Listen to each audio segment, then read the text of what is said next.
people joining. It's great. All right, so Hello. should we get started? I'm ready.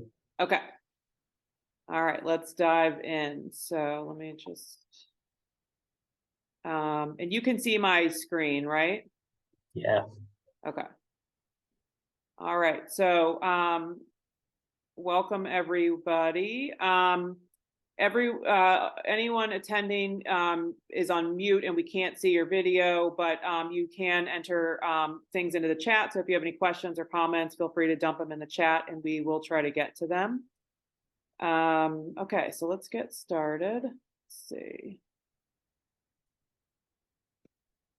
This one. All right, so just a little bit about me. I'm with Beach and Bartolo Realtors in Chatham, New York, and I am an associate real estate broker. And today I have Nicholas from Homestead Funding with me today to talk about financing and mortgage options.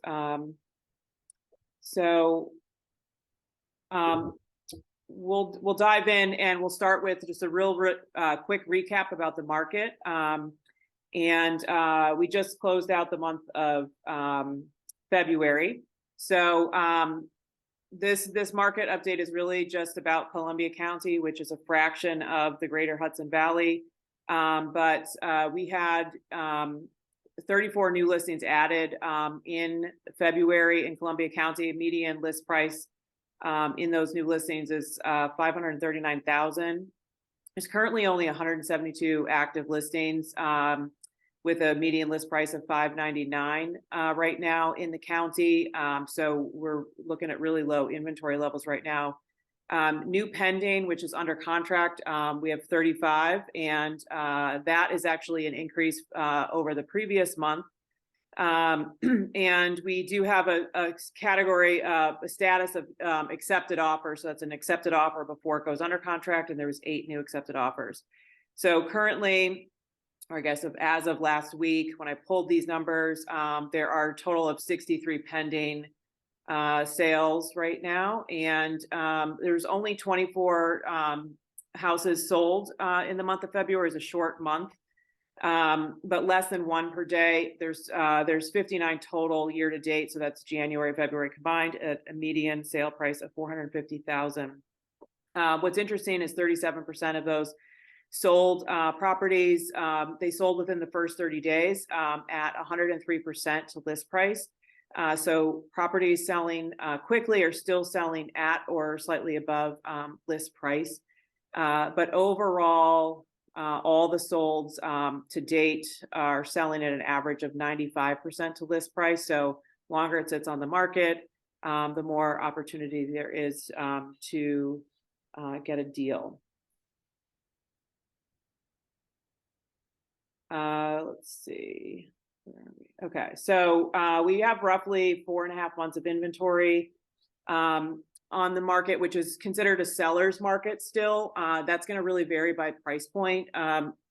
So in the lower end of the market, the entry level point of the market, so below 300,000, there's only 24 active listings, which is about 14% of the total market. Between 300 and 500,000, there's 45 listings, which is 26% of the market. And over between 500,000 and $1 million, there's 47 listings, and over $1 million, there's 56 listings. So you can see that the market is definitely heavily weighted towards the higher end of the market. There's a lot of options up there.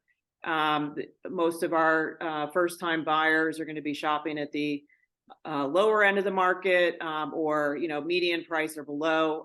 So there's really currently not a lot of options available for those first-time home buyers.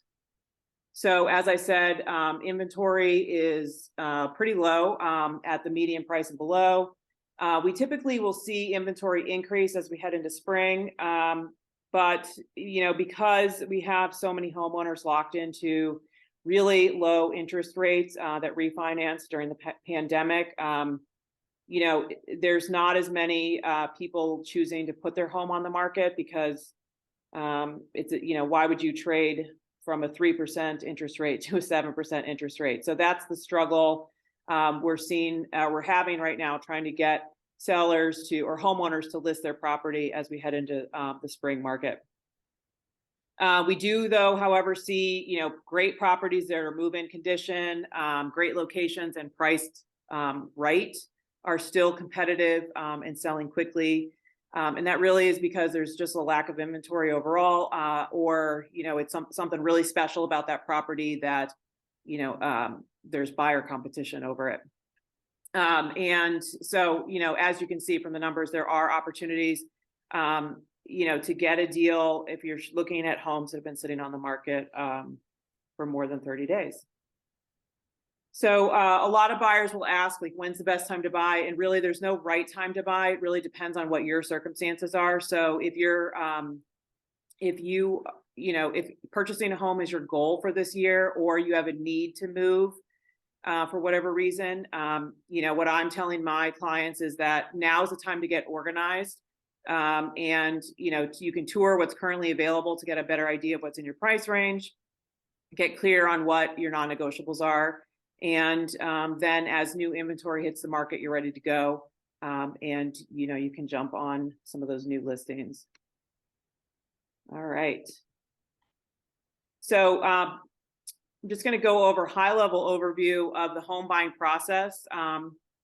And in New York, there are a couple of different ways to go through this timeline, depending on if you're on the downstate side of Columbia County or the upstate side of Columbia County. So really that will dictate when you enter contract. But generally speaking, you want to start by engaging with an agent to talk about your home search. And then they will recommend that you speak with a lender. Vice versa, you could start with a lender and then move to an agent, but you really want to engage an agent and then also engage with a lender to make sure that you are pre-qualified, or better yet, pre-approved. If you're planning on using cash, you need to prepare proof of funds and really kind of get your finances in order so you're ready to go. The next step is the search, which we'll dive more into all of this further into the presentation. Once you find that property that you're ready to make an offer on, you're going to make an offer. And if you are downstate, lower part of Columbia County, you'll go from an accepted offer on a binder agreement into your inspections, and then enter contract after inspections. If you are in northern Columbia County, you're more likely to have that accepted offer and go straight into contract with contingencies, move through your inspections, and then you go into your finance period. And, once all of the financing is done, title search, appraisal, all of that, you get your cleared to close, and we schedule closing, and, you do your final walkthrough and you become a homeowner. So that's high level what the process looks like. And we will dive further into all of these different areas. I would say that from your accepted offer, you're probably looking at a range of 45 to 60 days until the accepted offer to closing. That's going to vary depending on if you enter contract immediately or you enter contract after inspections. And then it could be longer depending on, any hiccups that happen along the way. But that's the general time frame that we work with is 45 to 60 days. All right. So one of the things that is really important to kind of figure out early on in this process is why you want to buy a home. What's your why? I mean, a lot of buyers, someone in their family told them they need to buy a home. They're at that age that they feel like they need to be a homeowner. But they may not be financially ready. So it's really important that, you figure that out. It's really easy to go online. You can just Google,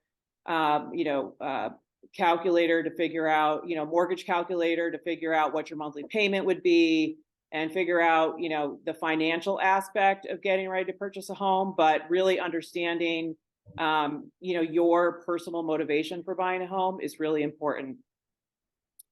So I, really suggest that buyers think about some of these questions to kind of get to identifying their motivation and also their willingness to put up with some of the things that homeowners have to put up with.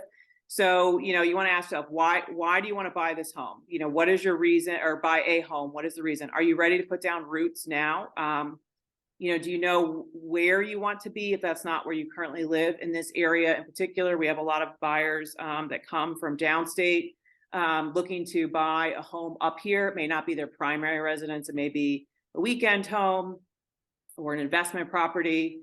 So really understanding where you want to be and, what's your timeline? Are you looking to, do you need to purchase something right now? Are you looking for further out, by the end of the year, I want to be a homeowner? Two very different things. So is your employment stable? If you're financing, you've got to have stable employment. If you hate your job and you're going to quit, this is not a good time to buy a home. You definitely need to have stable employment. You want to really know what your debt to income ratio is and if it's in a healthy place. And how will you be using this home? I mentioned, a lot of people buy as a primary residence, but we have a lot of buyers here that buy weekend homes or summer homes. Sometimes they rent them out on Airbnb. So it's more of an investment property. So really, how will you be using this home? And really understanding what kind of monthly payment you can afford and whether or not you have a budget for other monthly expenses. Keep in mind, when you own a home, you become the landlord. So you have to have a budget for things like utilities, lawn care, snow removal, especially if it's a weekend home and you are not out there mowing your lawn and removing your own snow. You have to pay somebody to do that. And then just routine maintenance that the home needs. You need to have a budget set aside for those items, and that is not factored into your monthly mortgage payment. So really important to understand what you can afford beyond just your monthly mortgage payment. And then lastly, what are you willing to do in terms of repairs or renovation, and to what level? Buying a home is really exciting, and a lot of people get really, they get excited and they're pinning stuff on their Pinterest boards. I want to do this and I want to do that. But the reality is that is a lot of work, and sometimes the wait list for contractors is really long. So really understanding what you're willing to do yourself. Do you have the means to pay somebody to do some of these renovations, or the time to wait in line for work to be done on your house? Really important, because that's going to dictate what type of house you're looking for. If you aren't willing to do any work, you need to buy something that's move-in ready. So that limits the pool of properties that you're going to be looking at. So important to really kind of run through all these questions and figure out how you feel about them. And that really will help you understand better your personal motivation and how quickly you are ready to move. Let's see. So I recommend to buyers that once you really have a good idea of your own personal motivation, to set a goal date. When do you want to be in this house? And then also start to put on paper what you want this house to be. What do you want it to feel like? What do you want it to look like? Now, this could, this is like a wish list, but you do want to be realistic. It is your first home, not your forever home. So, it's good to have your ideas on paper, but you do want to be realistic about, what you want versus what you can afford. They may not align. And then also really put that monthly budget on paper as well. This is what I can afford. So that when you go and you talk to a lender, the lender's going to tell you what they think you can afford. And, you want to really find the number that matches, right? They're going to tell you what on paper you can afford, but they're not factoring in maintenance, repairs, utilities, snow removal, and all those additional costs that are part of home ownership. So you really have to have that total number in mind. All right, so I'm going to turn it over to Nicholas to talk about financing, mortgage options, interest rates. Yeah. Thank you, Jennifer.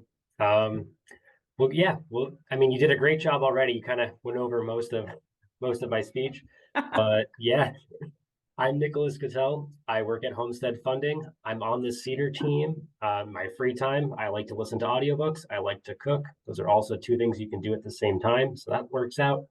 So my job is to advise you on how to put your best foot forward on the financial side of a home purchase. So that's figuring out how much house you can afford and the best way to present your offer to the seller. Because sometimes there are little nuances where you can change how your offer is presented to make it more attractive. So really getting pre-qualified, that is the first step. And, getting that letter, it lets, your realtor know, and it lets the seller of the property know that you're a serious buyer. You've been checked out by a loan officer. They've signed off and said, yep, you can go make offers within this range. So to get that done, I mean, it's pretty straightforward. You fill an application with us, you send us a few documents. If you're an employee, we'll look for your most recent pay stub, your W-2 and last 2 months of bank statements. If you're self-employed, we'll look for last 2 years of tax returns and your last 2 months of bank statements. So, and then once we have those, we can really show you what your options are. And everybody is different. So it's really a case by case basis. So that's kind of my broad overview. If there are any questions, are there any questions in the chat? Do any of the participants have questions? I don't see any questions right now, but one of the things that I am hearing from buyers, Nicholas, and maybe you can touch on this, is the news about interest rates is pretty terrifying. So is there anything that you can share about, current interest rates, how to work around, we're hovering around 7% right now, I believe, right? So how can a buyer secure an interest rate that's lower than that? Yeah, so I would actually zoom out a little bit more bigger picture, and it Okay. kind of goes back to what you said, where your first home is probably not going to be your forever home, and most people either sell their home or refinance within the first 7 years. So what I tell borrowers is the most important thing is finding the home that works for you. Like that is the most important thing. Like that's where you're going to live, that's where you're going to be. So find that first, and then the interest rates right now they're high. In the future they'll be low. There are cycles. So it's very unlikely that you can make all the stars align, but that's okay. So first thing, find out where you want to live, and then you're going to have an interest rate right now, and what you're going to want to do is look for when the best time is to refinance. So when inflation comes down, we'll see interest rates go down, and that'll be one of the opportunities to refinance. So the strategy that we use for most borrowers is to use an adjustable rate mortgage. So that's where your interest rate is fixed for a period. So it could be 5 years, 7 years, or 10 years. After that fixed period, the rate will adjust with the market. So it can either go up, it could also go down. But the strategy is, we like to recommend, a 7 year fixed period, because that's when most people are going to refinance or sell anyways. And then during that period, we'll reach out to you when the interest rates drop. And you can also keep, follow up on the news, listen to what you hear, and we can refinance when rates come down. And then when you refinance, your goal is, lower rate by at least a point. And if you can, refinance to a shorter term. So if you're in a 30-year mortgage, you refinance to a lower rate and a 25-year mortgage or a 20-year mortgage or maybe a 15-year mortgage. And that's really going to put you in the best place because you've kind of taken your housing payment and you've kind of just dealt with it. It's kind of done, unless you have a life-changing event and you want to move to Florida or you want to take money out to fund your kids' education. That's our general strategy right now. Okay, so you're seeing a lot of buyers use the adjustable rate mortgage. Oh yeah. Okay. They Yeah. love it. Yeah, because it's about 1.5 sometimes lower than a fixed rate. Yeah. So, you're seeing savings of, $40 to a couple $100 a month in a mortgage payment. And I mean, it's a big chunk of money to most people. Yeah, definitely. And so that would put you in the low sixes? So right now, high fives? Yeah, so I can see what today's rates are. So the rates, yeah, so you're looking at low sixes. So if you do a 5-year fixed rate, you're at 5.99%. If you do a 7-year rate, 6.25. If you're really conservative and you like a 10-year fixed rate option, it's 6.375. Okay. All right, great. And then the other question is, we kind of throw around pre-qualified, pre-approved, those terms together, but there is a difference between getting pre-qualified and pre-approved. And can you touch on that? Yeah, so pre-qualification is that you've been checked out by a mortgage loan originator, and we reviewed your documents, we reviewed your credit profile, and we said, yep, you look like a great buyer, and we'll write the letter for you. Pre-approvals, the next logical step. That's where we take your application and we send it to an underwriter, and then an underwriter reviews it. They sign off on it, and they'll issue you a commitment letter saying that Homestead Funding is committed to lending you the funds, contingent upon having an accepted offer, having an appraisal, going through the large process that you talked about earlier. So then really, they do get interchanged a lot. The only time you probably wouldn't want to go for pre-approval is if your goal is more of, I want to buy a home this year versus I want to buy a home in the next 3 months, because going for pre-approval means, your documents are going to expire after 90 to 120 days. So if you have a longer term horizon, probably not the best option, because you're going to keep sending in documents. I mean, you can keep sending in documents, but we would probably advise pre-qualification at that point. Yeah, because you're doing a hard pull on the credit, so that could impact credit score. So to get started, you do a pre-qualification, and then, as you're really getting serious, or you are going back for that second showing at that house you want, you go ahead and you get pre-approved at that point in time, because it looks stronger when you're putting an offer together. Yeah, absolutely. And the other thing you could say too is the pre-qualification is also, it's much quicker to do than the pre-approval. So if someone calls you and they're like, hey, I want to go see this home this weekend, well, we can talk to them, beginning of the week, near the end of the week, and get them pre-qualified, where pre-approval can take, a couple of days, can take a couple of weeks, depending on what the, how much volume we have and what time of year it is. Okay, great. All right. Anything else that you want to share mortgage wise before we move on? I mean, I think really the thing, and I didn't know this till I worked in the industry, I really think, to go back to what I first said, the first thing is, to find the house that works for you, and then to refinance at the right opportunity. And then you've just settled your mortgage. That's really, I think, I don't hear people say that. It's not on people's minds, but it's, I don't know. I think that's the most powerful thing that you can do to put yourself in the best position. Okay, great. All right. Okay, so we'll move on. So, really the next step after you get your finance is in order, and you get that pre-qualification letter or pre-approval letter. You want to move. We're moving into the home search next. Home search starts typically with a buyer consultation. This is the ideal way to start your home search, is with a buyer consultation. You meet with a buyer's agent in the area that you want to purchase, and if you don't currently live in that area, you may just be reaching out to an agent on Zillow, which is fine. A lot of buyers do that. But ultimately, it's really in the buyer's best interest to meet with a buyer's agent and sit down and have a conversation, and not just on the side of the road in front of a house, but sit down on a Zoom or sit down in their office and have a conversation about the search. It really pays off in the long run to have that conversation up front. This agent is somebody you're going to be working with throughout the process. You really want to make sure that you vibe with them, and that you trust them. There's a lot. It's really easy to get a real estate license. A lot of people do it part-time. So, you want to find somebody that you're comfortable working with, and because they're going to be working with you throughout this entire process. So buyer consultation is a really important step. I wouldn't skip it. And during that process, they're going to walk you through the entire timeline, everything you need to know, all the forms that you're going to encounter. And they're going to set up a search for you in the MLS, and they'll start sending you listings. one of the questions that we commonly get is, why do I need a buyer's agent? I can just call the agent on Zillow.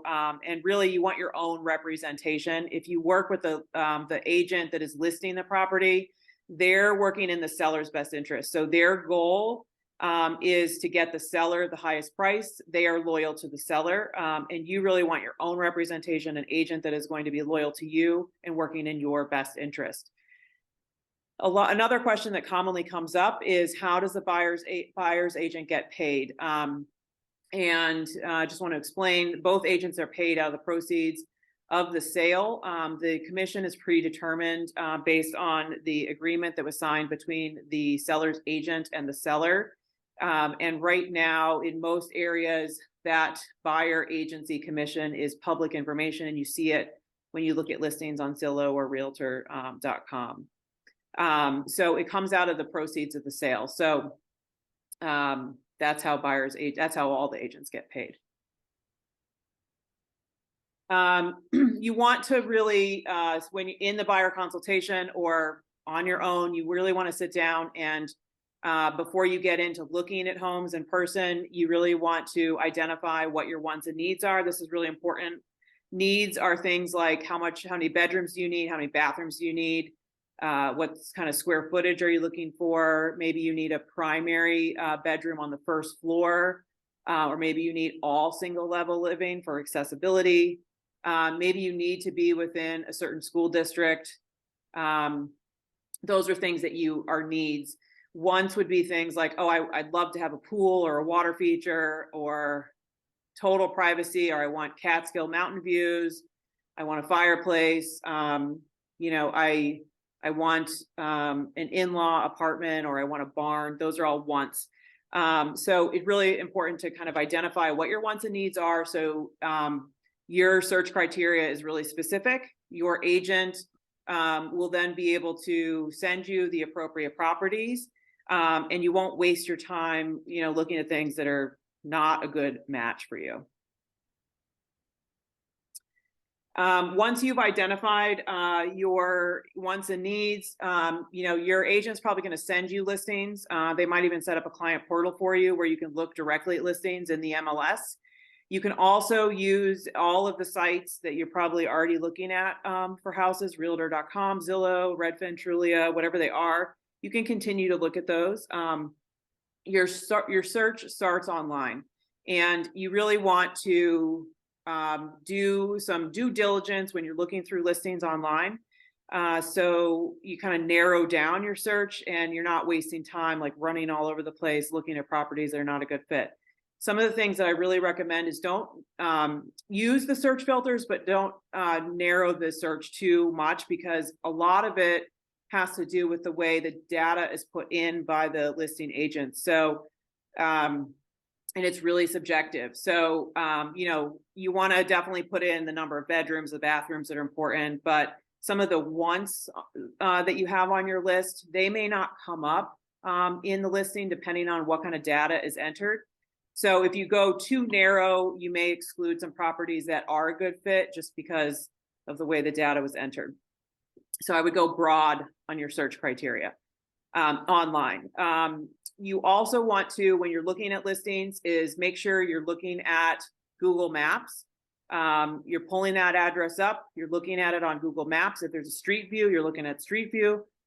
You can, listing addresses can be deceiving, and sometimes it'll say Main Street, but Main Street happens to be a state highway. So you really want to make sure you're looking at the address online, you're looking at the map, and on Google Maps, you can see the house sits right on the road, the house sits further back, the address doesn't come up at all. There's all, those are, red flags that you can pick up, before you waste time going to look at the property. You also want to see sometimes available, definitely in the listing, this information should be available. It may or may not be available on, sites like Zillow, but a parcel map, if there's a video walkthrough or a 3D tour, floor plans are more and more common in listings. You want to look at all of those resources that are attached to a listing, because it can really help you get a better feel for the property and if it's going to work for you before you go and schedule a showing in person. Then when it's time to go look at listings in person, you really want to make the most of your time and your agent's time. So, before you go into these showings, you want to review through your wants and needs list again, revisit your budget. Sometimes it's, it's very difficult. You fall in love with a property online, and then it's really at the top of your budget or over your budget. And you really don't want to get your heart set on something that you really can't afford. So really reviewing that wants and needs list and your budget again is important. When you walk into a showing, you want to, keep an open mind. You're looking at a house that most likely somebody is currently living in, and their decor is most likely not going to match your taste. So you just don't let yourself get distracted by other people's decor or staging. And, really stick to the flow of the layout of the house, and not how somebody has decorated the house, and take your time in the showings. I have seen buyers like rush in with their camera, taking photos, and not really getting a feel for the property. I recommend you walk in, get a feel for the property. How does it feel? How does the flow of the house work? And then if it feels good to you, if you're getting good vibes from the house, then go back through and take, pictures if you want. Maybe you need to show your family or your friends, and go back through and take some additional photos if that's important to you. But really making sure that the house feels good and the flow works for you, it is really important. And then also you want to remember that you can't change the lot and you can't change the location. So if those are not working for you, then it doesn't matter what the house looks like, because you can't, you can remodel the house, you can add things onto the house, you can change all of that, but you can't change where that house, for a cost, you can move the house, but you're most likely stuck with where that house is sitting and where that property is sitting. So you want to make sure you really like those, because you can't change those. Can't move the main road either. Yeah, you cannot. So, you've looked at a couple of houses. I would say also when you're going out for showings, you do want to try to group a couple of showings together. In an ideal world, you'd be able to take an afternoon and run through 3 or 4 houses. Because there's so little inventory on the market right now, that's not always possible. So sometimes you may just be going out to see one property. The risk of waiting until you have 3 or 4 properties to look at is by the time you get out there, one of them could be sold, or 2 or all of them could be sold. So it really depends on inventory levels. If there's a house you really got to see, you got to go out and see it with your agent. Don't wait till you have a couple other houses to look at the same time. So, how do you know when you found the one? Sometimes you just walk in and you feel it, this is it. There's something about this, the light, the view. This is it. I can't see anything else. This is the house I want. And sometimes it feels like that. And sometimes, it's not as clear, but if you're walking away from that house and you can't stop thinking about it,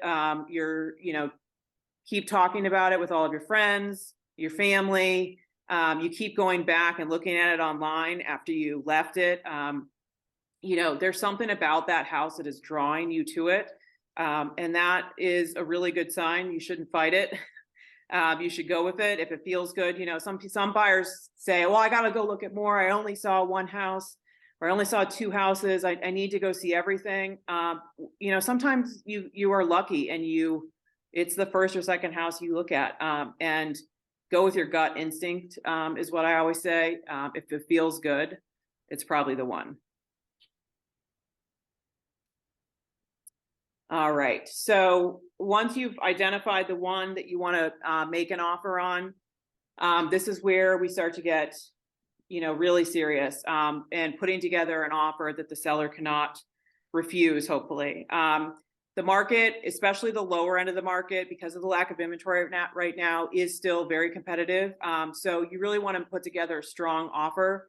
I'm not suggesting that you make an offer $100,000 over asking, but it needs to be a strong offer. You want to secure that property and secure that accepted offer before another buyer comes in and steals it out from underneath you. So you really want to put your best foot forward with a strong offer. And there's a couple of things to keep in mind when doing that. One, you've already got your pre-approval letter. We've already gotten that from Homestead. We're ready to go there. We have that. If you are able to pay all cash, that's awesome. You should have your proof of funds ready as well for that. You want to put down an earnest money deposit, which is usually 1 or 2% with the offer.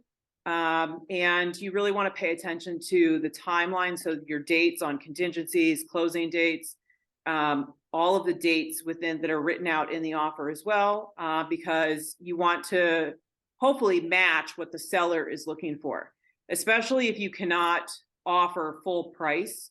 You want to make sure that the terms are favorable to the seller, because that could make a big difference if the seller needs, more time to move, or they're looking for a quick close. Those details are really important. And hopefully your agent is finding that information out so you could write a strong offer that is favorable or enticing for the seller.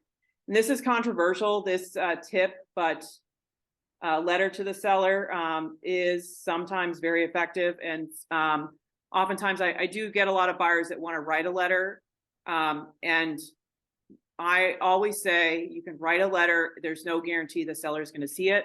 If you do write a letter, you really want to make it as neutral as possible. You don't want to put the seller in a position of violating fair housing laws. But I have seen letters to sellers work. And, sometimes maybe it's only the listing agent that sees it, but that can make a difference because they're the ones that are talking to the seller about the different offers that are on the table. So it is controversial, but I have seen it work.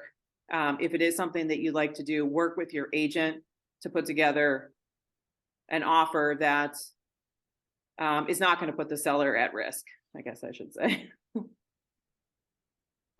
So, a couple things you need to put the offer together. You've got your pre-qualification proof, pre-approval or proof of funds.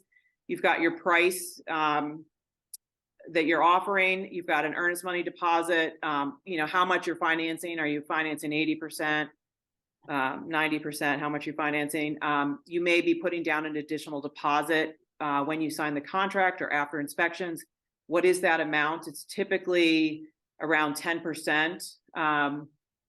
You've got inspection contingency dates that are going in there. You've got a closing date. So those timeframes are really important, that one, they work with your calendar, and that also hopefully they're favorable for the seller as well. The other thing is that you do need an attorney in the state of New York. So you want to identify your attorney on the offer. If you have not figured that out yet, you do want to get that. You do want to identify who your attorney is by the time you have an accepted offer, because it immediately goes over to the attorney for attorney review and approval. I and every agent will give their buyers attorney referrals for local attorneys that they've done work with in the past. So you don't, stress, oh, I don't know any attorneys. We'll put you in good hands with a list of attorneys to work with. All right, so let's say we've made it through the negotiations and we have an accepted offer, which is really exciting. We are, it's just the start, though. There's still a lot to go along in the process, but it is really exciting and is the first major step. So you've got the accepted offer. I like to run down with my clients, what to expect next. This form that you see on the slide is something that I use to guide them through the next steps that are coming up. You want to put the dates on your calendar so that and then your agent will also be reminding you of the timeline as well. But the next major step is your inspections, which you have usually about 2 weeks to get completed. And then, when is the next deposit due? And You do, if you're going straight into contract, you do have to complete a mortgage application. So there's a timeline that you need to put on your calendar so that you don't miss any of those important dates. All right, so home inspection, during the pandemic, a lot of buyers waived the home inspection. I never recommend that these get waived. This is your one opportunity to find out everything wrong with the property before you spend all that money. So you definitely want to do your home inspections. You have about 2 weeks to get them done. You're hiring a home inspector. You could be hiring multiple people depending on the property. So if you have a septic system, you have to do a septic inspection. You could potentially do a well inspection, which would be a well company. But all of these tests and inspections are going to help you identify any major defects that could be health or safety issues. They're going to point out everything on the property, minor issues, all the way to major issues that could be health and safety issues. In some of these big issues could potentially cause a problem with financing. So it's really important that you are getting those inspections done. You do have an opportunity, if it's too overwhelming, there's too many problems, to walk away. Or you have an opportunity to negotiate with the seller, either repairs or credits or price reduction. Usually it's a credit or a repair that's being done. It's also giving you a punch list for what minor issues you need to do once you take possession of the property, and that's also really helpful for a new homeowner as well. Okay, so if we had the accepted offer and we went to inspections before we signed the contract, then after inspections are done, you would sign the contract. If you are in, northern end of the county, your accepted offer could have been on a contract, so you would have gone straight to contract and then done your inspections. Either way, when that contract is signed, which is prepared by attorneys, you have a couple of things that need to take place. You're usually making that additional deposit. You're completing your loan application if you have not done so already. Your lender is ordering the appraisal on the property. Your attorney is ordering a title search. If you want a survey done, you want to order it at this point in time. And you're also then working on obtaining your homeowner's insurance policy and providing it to the lender. And I've already talked about this a couple of times. So upstate versus downstate, we just happen to be right on the cusp. I think it's just important to understand there's two ways of doing things. We are very flexible here. We adapt, based on how the seller's attorney wants to handle the situation. In my personal opinion, it's best to go straight to contract, especially when interest rates are rising. You want to get into contract as quickly as possible. But it really is going to depend on the seller's attorney and how they want to handle things. All right, so we'll just run through this stuff real quick. So the appraisal is really for the bank. They need to make sure that the home, the value of the home really matches what they're lending you for. So that's the purpose of the appraisal. It is something that you pay for as a buyer. It's part of the process, the mortgage process. They can be waived, but that's really dependent on the property, right? Yeah, it's Okay. based on the address has got to match, and sometimes we'll go in and we'll change the address if you write out road completely or abbreviate it, and sometimes they'll get a waiver just for doing that because it's got to match in the system, and there has to be comparable sales and a short enough time period. Okay. Yeah, I mean, I think as long the appraisal is protecting you from overpaying on the property. I haven't really seen any issues with the appraisals coming back lower than what the offer was, but it can happen. And if that does happen, then we would have to go back to the seller and figure something out. Either the buyer has to bring more money, cash to the table, or maybe the seller has to reduce the price, or worst case scenario, the deal completely falls apart. They can also be challenged. The appraisals can be challenged.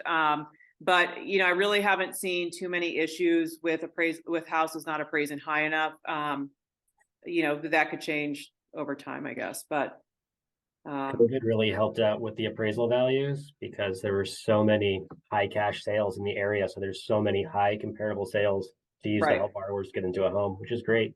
right, and that data is still in the system. So because it wasn't that long ago. Yeah. All right. Title search. So the title search is conducted. You can choose whatever title company you want to work with, but typically the attorney has a title company that they work with. They're all roughly the same price. But they will conduct a title search, and this is really to ensure that the property is legitimate.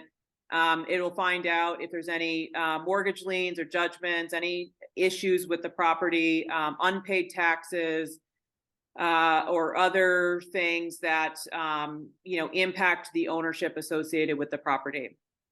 Once the title is found to be clean, your title company will issue a title insurance policy. It protects the lender and the owner against claims or legal fees that arise over ownership of the property. So this is usually built into your closing costs. And it does take, it can take 4 to 5 weeks to complete, depending on the municipality. And this all kind of happens behind the scenes. Buyers are not involved in it. It happens behind the scenes, sometime between contract and closing. And if there's no issue, you don't really hear about it at all. But it's important to know that it's happening. In this area, depending on the type of property it is, if it's a big piece of land, a survey is kind of important. In New York, you're not required to have a survey done for a real estate transaction, but I certainly recommend it, especially if there's not a recent one on file on that property. The survey is basically a map of the parcel, and it matches the meets and bounds description in the deed. And when you have a survey done, the surveyor also marks the property line with tape or pins.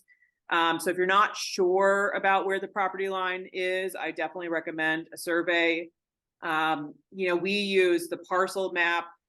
We use apps to really identify where the parcel, and that is based on the parcel map, which is based on a tax map, which is not always accurate when we're looking at property. So sometimes, we'll be out there, look like the property line is here, but it's really over here, or is there a question about it? So survey will solve that, clear all that up. It is a responsibility of the buyer to pay for a survey if they want one done. If I have a buyer that wants one, I have a list of surveyors that I'll recommend. The good thing about a survey is once it's done, it's recorded with your deed. So it'll forever be on record in the county. And then if your neighbor, isn't sure or disputes it, he can go look and it's right there. It's been filed and it's pretty official. So, I recommend, if you want to get one done, you want to order it when you go under contract, because it can take several weeks to complete. All right. So just some real quick tips on what you should not do that could impact your financing. So you want to make sure you're not doing anything crazy with cash or large purchases. You're not opening up any new lines of credit. You're not buying a car or anything while you're waiting for your mortgage, while you're waiting to close on this property. So if you are doing anything about moving money around, you definitely want to let your lender know. If you have a family member giving you a gift, you got to let your lender know. So you're not opening new credit cards, you're not buying a car or a boat or anything else major. And if you do anything major with money, you got to let your lender know.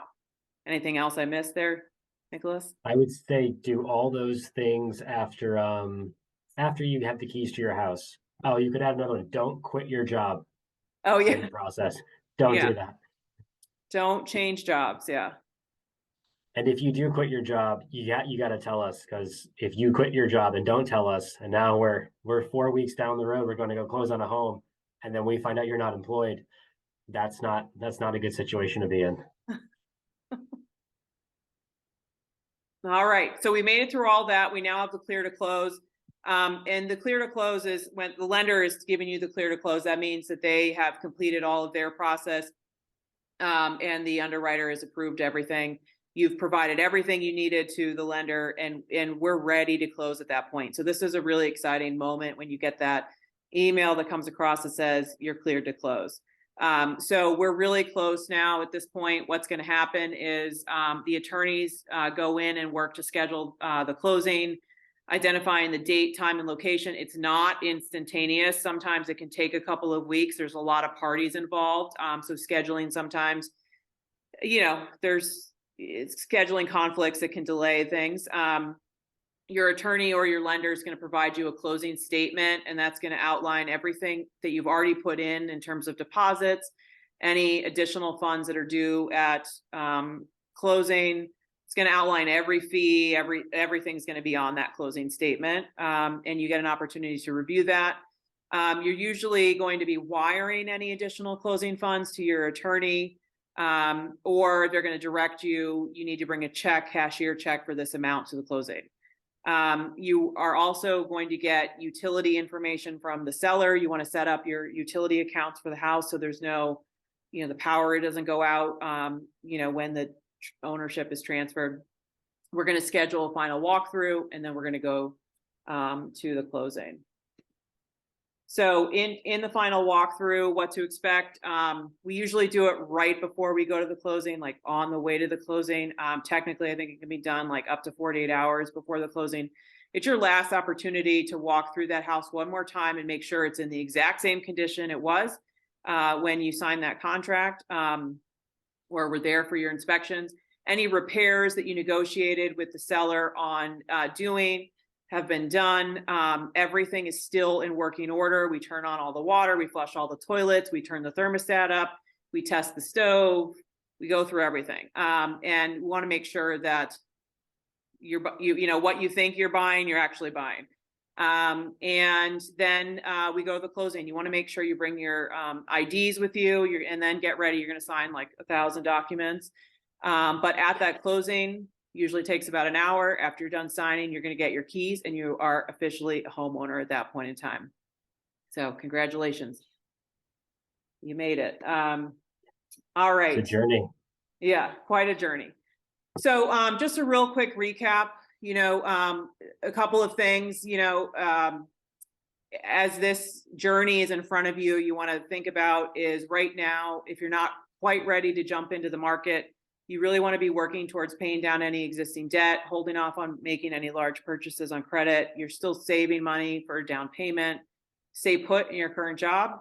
Get pre-qualified, or to have that conversation with the lender to find out, your financial situation. Wait to get pre-approved until you're really ready to jump in.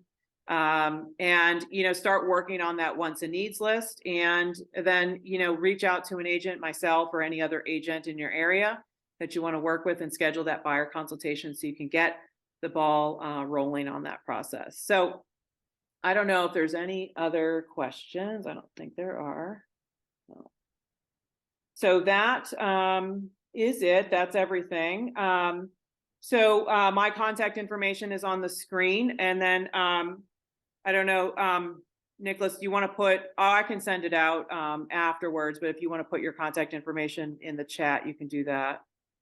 Yeah.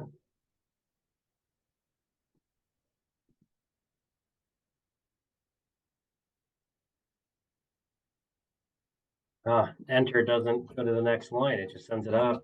There we go. We'll have 3 of these. All right. So, and I'll follow up and make sure that I do have a PDF buyer guide that I will send out as well, and I'll include your contact information in that as well. And I think if we don't have any other questions, thank you, Nicholas, for joining. It was a pleasure. And Yeah. thank you to the guests that came as well. And if anybody has any questions, feel free to reach out, and have a good evening.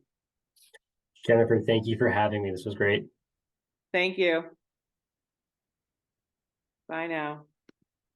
Bye.